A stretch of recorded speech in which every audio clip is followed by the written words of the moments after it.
September 7వ తారీఖు రాత్రి 9 గంటల 40 నిమిషాల నుండి అప్రాక్సిమేట్గా 9 గంటల 38 నిమిషాల నుండి ప్రారంభమయ్యేటువంటి చంద్రగ్రహణం పట్టుకాలం నుండి విడిపొచ్చేసి తెల్లవారితే 8 అనగా అంటే మధ్యరాత్రి 1 గంట 32 నిమిషముల వరకు కూడా ఈ యొక్క చంద్రగ్రహణం అనేటువంటిది జరుగుతుంది. ఈ యొక్క చంద్రగ్రహణం జరిగినప్పుడు ఈ యొక్క ద్వాదశ రాసుల వారు కూడా ఎలాంటి రెమెడీస్ తీసుకోవాలి, ఎలాంటి మంత్రపఠనం చేయాలి, ఈ సమయంలో ఏ రాశికి ఆ రాశి అంటే మేషరాశి వారికి నుంచి మేషరాశి నుండి మీనరాశి వరకు కూడా ఎలా ఉండబోతుంది, వాళ్ళు ఎలాంటి సంఘటనలు ఎదుర్కోవచ్చు, ఎలాంటి జాగ్రత్తలు తీసుకోవాలి అనే విషయాన్ని ఇప్పుడు మనం తెలుసుకుందాం. తదుపరి ధనుస్సు రాశి. ధనుస్సు రాశి వారికి సంబంధించి ఈ యొక్క గ్రహణ కాలమునందు చంద్రగ్రహణ కాలమునందు ఎలాంటి రెమెడీస్ తీసుకోవాలి, ఎలాంటి మంత్రం చదవాలి, అంటే ఎలాంటి ఫలితాలు ఉంటాయంటే వీరికి 12వ ఇంటనే ఈ యొక్క వృశ్చికంలో చంద్రగ్రహం యొక్క ప్రభావం అనేటువంటిది ఉంటుంది. వీరికి అంత ప్రభావం లేకపోయినా ఇంట్లో ఉన్న వారి కోసమైనా సరే వీరు జపం చేయడం, మంత్రం చదవడం చాలా మంచిది. ముఖ్యంగా గురుగ్రహానికి సంబంధించిన మంత్రం. అయితే ఎవరైతే ఈ యొక్క గురుగ్రహానికి సంబంధించిన మంత్రం ఉంటుందో అది చదవడం మంచిది. ఈ గురుగ్రహ మంత్రము శ్లోక రూపేణ ఉన్నది చదవడం మంచిది. ఆ మంత్రం ఏమిటంటే దేవనాంచ ఋషీనాంచ గురుం కాంచన సన్నిభం బుద్ధిమంతం త్రిలోకేశం తం నమామి బృహస్పతిం. ఇంత బాగుంది వింటుంటే, ఇలాగే చదవాలి.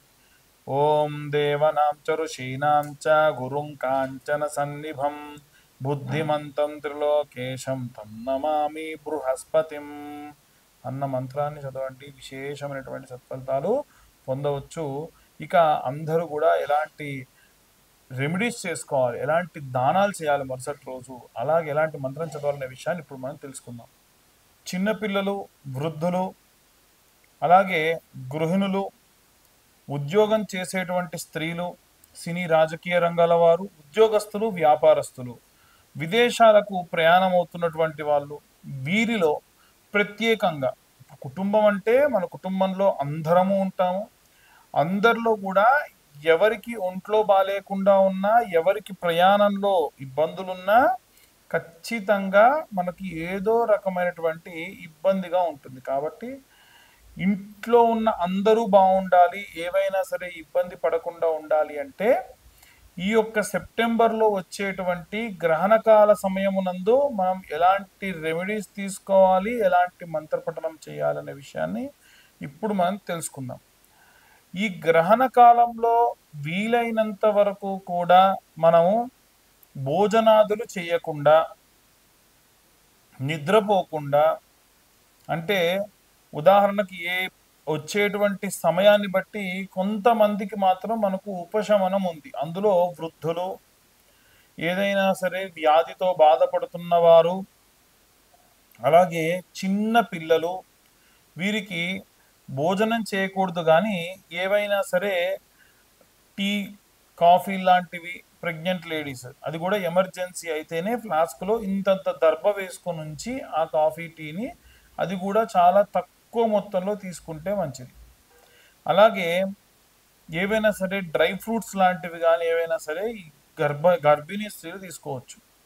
అలాగే మిగిలిన వారందరూ కూడా మంచినీళ్ళు కూడా అది కూడా దర్భ వేసి ఉండాలి ఆ నీళ్ళలో, దానివల్ల దోషం అనేది రాదు. ఏం మాట్లాడతారండి, ఇవన్నీ ఇవాళ రేపు అంత ఒత్తిదే, ఎవరు చెప్పారు మీకు అలాగా? గ్రహణ కాలంలో మేము అన్నం తింటాం, బయట తిరుగుతాం. చాలామంది వితండవాదులు ఉంటారు. వీళ్ళందరికీ నేను ఒకటే చెప్తా, ఫస్ట్ గ్రహణ మొర్రి అనేటువంటి వ్యాధి రాకుండా చేయి దమ్ముంటే గ్రహణంలో కడుపుతో ఉన్న వాళ్ళు బయటికి వెళ్తే నడి రోడ్డు మీద గర్భిణీ స్త్రీలకు మేము అన్నం తినిపిస్తాం, ఏమవుతుంది? చంద్రుడు సూర్యుడు భూమి మీద లేకుండా నువ్వు అన్నం తిను, అసలు నువ్వు ఇంట్లో నుంచి బయటికి రాకుండా ఇంట్లోపలే ఉండు, ఇలా ఉంటే ఎవరికైనా కుదురుతుందా? అబ్బే అలా ఎలా కుదురుతుందండి అంటారు.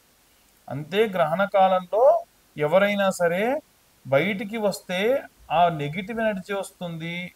దాని వలన సరైనటువంటి చంద్రుడి యొక్క రశ్మి భూమి మీద పడదు.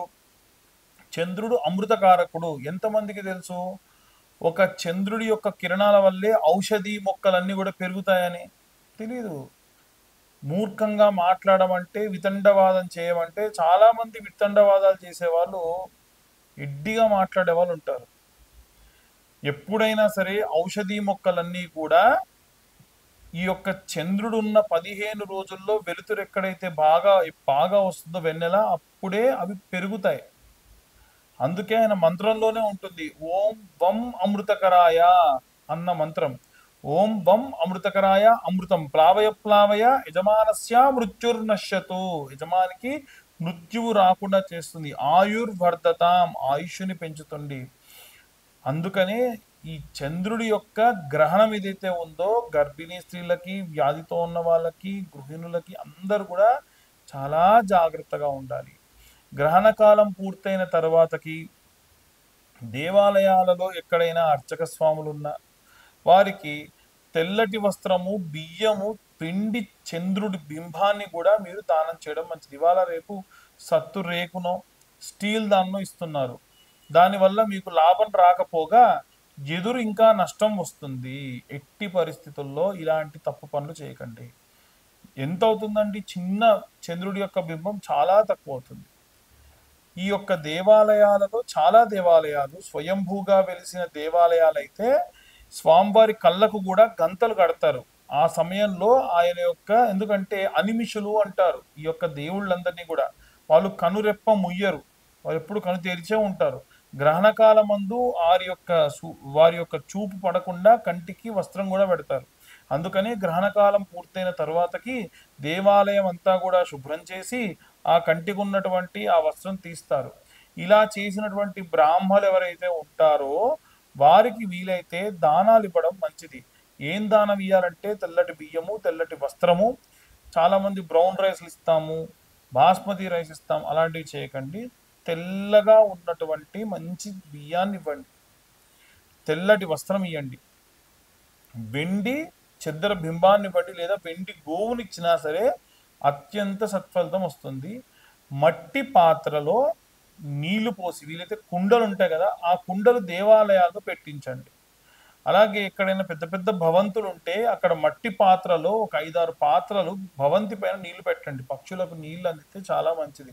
వర్షం నీళ్లు పడి అవి దాహంగా ఉన్నప్పుడు తాగుతాయి. అలాగే వీలైనంత వరకు అన్నం మిగులుతుంది కదా, ఈ గ్రహణ కాలమునందు దర్భ వేసి మిగిలిన అన్నం అంతా కూడా మట్టి చిప్పలో పక్కకు పెట్టేసి మరుసటి రోజు ఉదయాన్నే అలా నీళ్లలో నానినటువంటి అన్నాన్ని చేపలకు వేస్తే మంచిది. దీని వలన కూడా జాతకరీత్యా చంద్ర సంభావిత దోషములుంటే పోతాయి.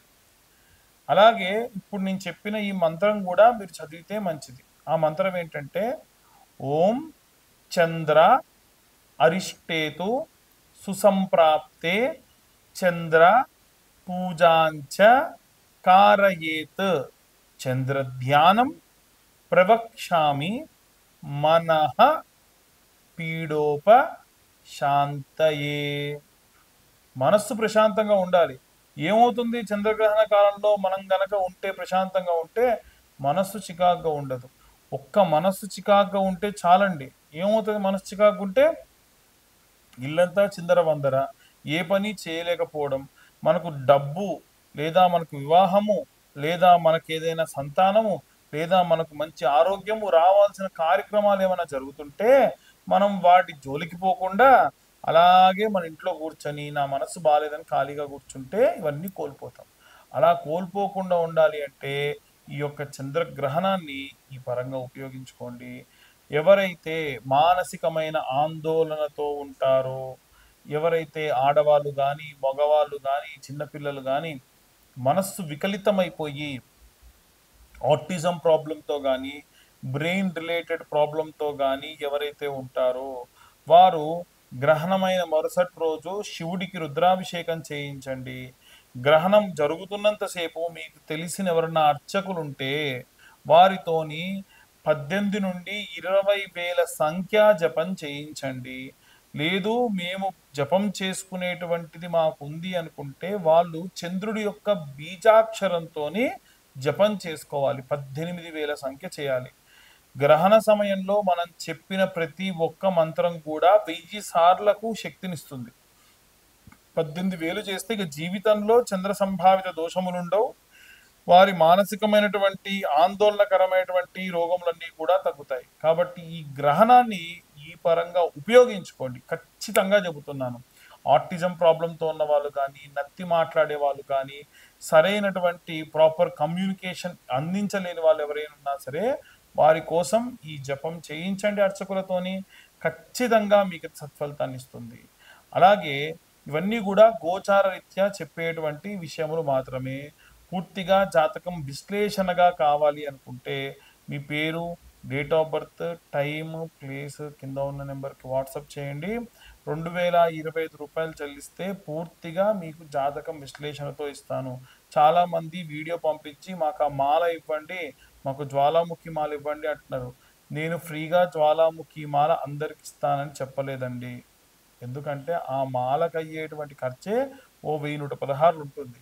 నేను జాతకం చెప్పించుకున్న వాళ్ళు ఎవరైతే ఉంటారో రూ. 2025 కట్టి వారికి ఆ మాల నేను కొరియర్ చేస్తా అని చెప్పా. అలాగే ఇప్పటికీ చెప్తున్నాను. ఎందుకు అంటే ఉన్న సమయం అనేటువంటిది వీరందరికీ బాగుండాలనేది నా ఉద్దేశం.